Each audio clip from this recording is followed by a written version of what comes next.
6 জুলাই না ফেরার দেশে পাড়ি জমালেন বাংলা গানের অমর কণ্ঠশিল্পী এন্ড্রু কিশোর। গত বছরের 22 জানুয়ারি চলে গেছেন প্রখ্যাত সুরকার আহমেদ ইমতিয়াজ বুলবুল। এই জুটি বাংলা গানকে এতটাই সমৃদ্ধ করেছেন যে তা বলার অপেক্ষা রাখে না। আজ দুজনেই না ফেরার দেশে। এমন শোকাবহ দিনে জেনে নেওয়া যাক এই জুটির বিখ্যাত গান আমার সারা দেহ খেয়ে গো মাটি কীভাবে তৈরি হয়েছিল। 1984 সালের 3 আগস্ট মুক্তি পেল বেলাল আহমেদের চলচ্চিত্র নয়নের আলো। তখনও এতটা খ্যাতি পাননি এন্ড্রু কিশোর কিংবা আহমেদ ইমতিয়াজ বুলবুল।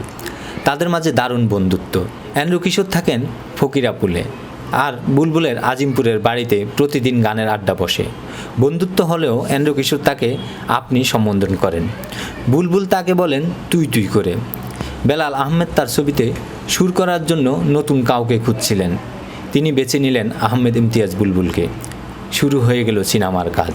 নয়নের আলো ছবির প্রথম গানটি তৈরি হলো আমার বুকের মধ্যিখানে মন যেখানে হৃদয় সেখানে। পুরুষ কণ্ঠের শিল্পী হিসাবে নির্বাচিত হলেন এন্ড্রু কিশোর, কিন্তু গানটি ডুয়েট হওয়ায় একজন নারী শিল্পী দরকার। তখন সবেমাত্র একবার যদি কেউ ভালোবাসতো গানটি গেয়ে খ্যাতি পেয়েছেন সামিনা চৌধুরী। এন্ড্রু কিশোর তার কথা বললেন আহমেদ ইমতিয়াজ বুলবুলকে। তিনি রাজি হলেও সামিনা চৌধুরীর মোহাম্মদপুরের বাসায় গিয়ে গোল বাঁধল। সামিনার মা বললেন তিনি আগে গানের কথা শুনে তারপর সিদ্ধান্ত নেবেন মেয়ে গাইবে কিনা। এ কথা শুনে রেগে মেগে চলে যেতে চাইলেন আহমেদ ইমতিয়াজ বুলবুল।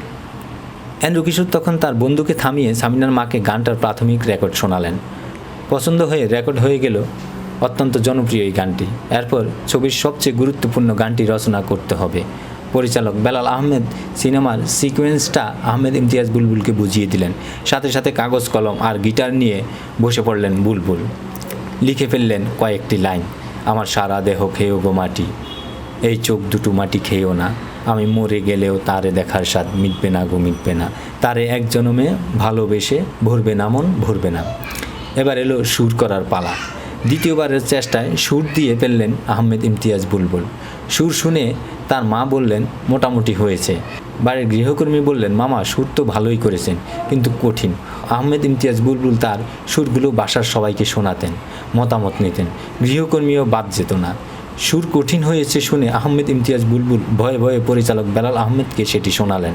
বেলাল আহমেদের পছন্দ হলে শুরু হলো রেকর্ডিংয়ের পালা। কিন্তু সেদিন এন্ড্রু কিশোরের গলার অবস্থা ভালো ছিল না। প্রথম রেকর্ড চূড়ান্ত হওয়ার পর সেটি এন্ড্রু কিশোরের পছন্দ হলো না। তিনি ভয়ে ভয়ে বেলাল আহমেদকে বললেন আরেকবার রেকর্ড করাতে। বেলাল আহমেদ খেপে গিয়ে বললেন রাখু মিয়া, এইটাই কারেক্ট হয়েছে। ছবির সিকোয়েন্সে সারা রাত কানতে কানতে নায়কের গলা ধইরা গেছে। সেই ধরা গলায় গান করলে যেমন হইব, এই গানে তোমার কণ্ঠ তাই ছিল, এইটাই ঠিক আছে। সিনেমার পর্দায় জনপ্রিয় নায়ক জাফর ইকবাল যখন এই গান ঠোঁট মেলালেন, দর্শকরা যেন পাগল হয়ে গেল। গানটি মানুষের মনে এতটাই দাগ কেটেছিল যে এখনও তা মানুষের মুখে মুখে ফিরে। এই গান গেয়ে বিখ্যাত হয়ে যান এন্ড্রু কিশোর, বিখ্যাত হয়ে যান আহমেদ ইমতিয়াজ বুলবুল। এই গানের জন্য এন্ড্রু কিশোর 1984 সালে শ্রেষ্ঠ শিল্পী হিসেবে জাতীয় চলচ্চিত্র পুরস্কার জিতে নেন। এই গানের সঙ্গে জড়িত দুটি মানুষ আজ আর নেই। এই গানগুলোর মাঝেই অমর হয়ে থাকবেন তারা। মানুষের মুখে মুখে আরও বহু যুগ ফিরে ফিরে আসবে আমার সারা দেহ খেয়ে গো মাটি।